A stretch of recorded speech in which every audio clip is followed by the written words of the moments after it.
ബജറ്റിൽ 7 അതിവേഗ റെയിൽ ഇടനാഴി പ്രഖ്യാപിച്ചിട്ടും കേന്ദ്രം കേരളത്തിന് നേരെ കണ്ണടച്ചു.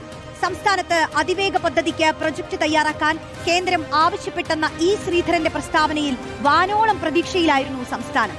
ബജറ്റിൽ പ്രഖ്യാപനം പ്രതീക്ഷിച്ച കേരളത്തെ കേന്ദ്ര സർക്കാർ നിരാശരാക്കി.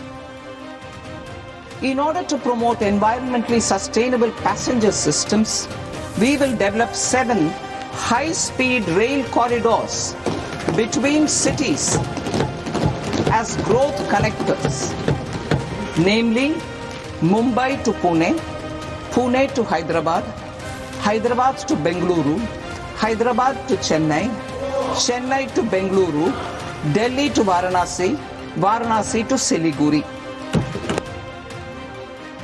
റോഷിബാൽ നൽകും വിശദാംശങ്ങൾ. റോഷിബാൽ, നമ്മുടെ സംസ്ഥാനം ദിവസങ്ങളോളമായി തന്നെ ഈ ചർച്ചയിലാണ്. പ്രത്യേകിച്ച് ഒരുപാട് അവകാശവാദങ്ങൾ കേൾക്കുന്നു.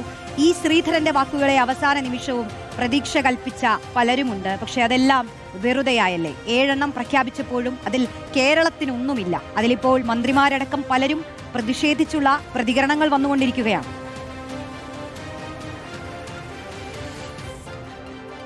റോഷ്നി, അതിവേഗ റെയിൽപാതയുമായി ബന്ധപ്പെട്ട അവകാശവാദങ്ങളുണ്ടെങ്കിലും മലയാളികൾ ഒന്നാകെ ഏതെങ്കിലും ഒരു റെയിൽപാത സംസ്ഥാനത്തിന് അനുവദിക്കും കേന്ദ്രം, അതിന് ബജറ്റിൽ തുക വകയിരുത്തുമെന്ന പ്രതീക്ഷയായിരുന്നു.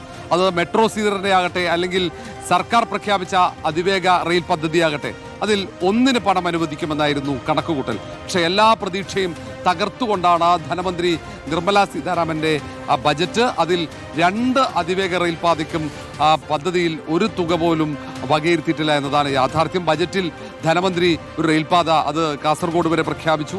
മറ്റൊന്ന് മെട്രോ സിറ്റി നടത്തിയ പ്രഖ്യാപനമാണ്. അത് റെയിൽവേ മന്ത്രാലയത്തിന്റെ അനുമതിയുണ്ടെന്ന് പറയുന്നു. പക്ഷേ എന്നിട്ടും എന്തുകൊണ്ട് പണം നൽകിയില്ല എന്നതാണ് പ്രധാനപ്പെട്ട കാര്യം. കാരണം സംസ്ഥാനത്ത് വിഴിഞ്ഞം തുറമുഖത്തിലൂടെ വികസനത്തിൽ വലിയൊരു കുതിച്ചുചാട്ടമാണ് കേരളത്തിന്റെ പ്രതീക്ഷ. വിഴിഞ്ഞം തുറമുഖം യാഥാർത്ഥ്യമാകുമ്പോൾ സ്വാഭാവികമായും അതിനെ അനുബന്ധിച്ച് തന്നെ അതിവേഗ റെയിൽപാത വേണം, അതുപോലെ തന്നെ മെട്രോകൾ വേണം. അങ്ങനെ വലിയ സാധ്യതകൾ ഇതുമായി ബന്ധപ്പെടുത്തിയുള്ള യാത്രാമാർഗങ്ങൾ, അതും ഏറ്റവും നൂതനമായ സംവിധാനങ്ങൾ പ്രതീക്ഷിക്കുന്നുണ്ട്. എന്നാൽ മാത്രമേ അതിൻ്റെ കൃത്യമായ ഗുണഫലം അത് രാജ്യത്തിന് ലഭിക്കുകയുള്ളൂ എന്നാണ് പൊതുവിലയിരുത്തൽ. അതുകൊണ്ട് തന്നെയാണ് കേന്ദ്ര നഗരവികസന മന്ത്രാലയത്തിൻ്റെ അതിവേഗ റെയിൽവേ പദ്ധതി, അത് ദില്ലിയിൽ നിന്നും മീററ്റിലേക്കുള്ള പദ്ധതിയുടെ മാതൃകയിൽ കേരളത്തിൽ പദ്ധതി നടപ്പിലാക്കാനുള്ള തീരുമാനം സംസ്ഥാന സർക്കാർ എടുത്തത്. ഈ കാര്യം കേന്ദ്രത്തെ കത്തുമുഖേന അറിയിക്കാൻ തന്നെ തീരുമാനിച്ചു. പ്രാഥമികമായി കേന്ദ്രമന്ത്രിയുമായിട്ടൊക്കെ ചർച്ച നടത്തിയാണ്. അപ്പോൾ DPR സമർപ്പിച്ചാൽ പരിഗണിക്കാമെന്ന ഉറപ്പും ലഭിച്ചിട്ടുണ്ടെന്നാണ് ധനമന്ത്രി അടക്കം പറയുന്നത്. അതിനിടയിലാണ് മെട്രോ ശ്രീധരൻ വീണ്ടും റെയിൽവേ മന്ത്രിയുടെ അനുമതിയോടെ താൻ ഇങ്ങോട്ടേക്ക് അതിവേഗ റെയിൽപാത കൊണ്ടുവരുമെന്ന പ്രഖ്യാപനം നടത്തിയത്. അതുകൊണ്ട് വലിയ ആഹ്ലാദത്തിലും പ്രതീക്ഷയിലുമായിരുന്നു കേരള ജനത.